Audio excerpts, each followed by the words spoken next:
Bonjour à tous. Depuis 4 ans, les taux de crédit immobilier ont considérablement diminué. Si vous disposez d'un prêt immobilier, il convient donc de s'interroger sur l'intérêt d'une renégociation éventuelle. Votre conseiller a donc souhaité aujourd'hui que nous revenions sur différents points. Tout d'abord, sur les conditions à remplir pour que cette opération s'avère économiquement rentable, mais également sur la manière de procéder et enfin sur les conséquences, notamment au plan fiscal, d'une telle renégociation. Les taux aujourd'hui se situent effectivement à un niveau qui est historiquement bas. Il est donc aujourd'hui possible d'emprunter à un taux fixe sur 20 ans à 3,45%, voire même à 3% pour les meilleurs dossiers, contre 4,30% en janvier 2012. Pour profiter de cette baisse, il convient soit de renégocier avec votre banque les conditions financières de votre emprunt initial, soit de vous adresser à une banque concurrente qui va racheter votre crédit. La première solution, à savoir la renégociation, est la solution la plus simple, mais également la moins coûteuse.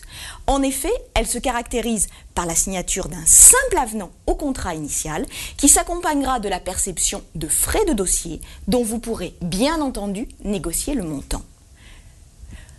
L'autre solution consiste à racheter votre crédit initial.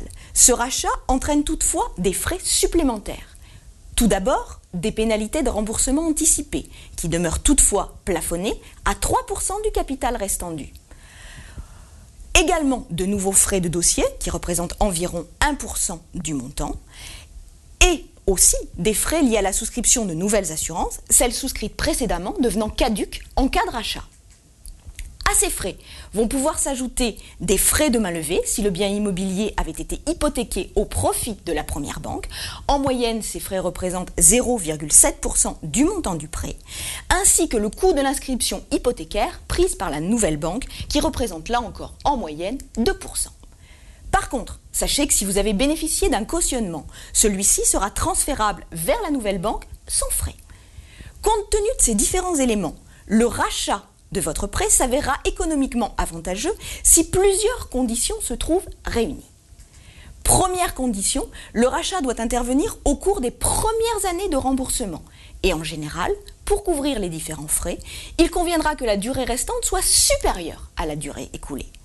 Deuxième condition, il faut que l'écart de taux soit au moins d'1 point entre vos deux prêts. Et enfin, dernière condition, qu'aucune revente du bien ne soit envisagée dans les 3 à 4 années qui suivent l'opération. Intéressons-nous à présent aux conséquences de ce rachat. Il est important en effet de souligner que le rachat de crédit s'avérera neutre au plan fiscal.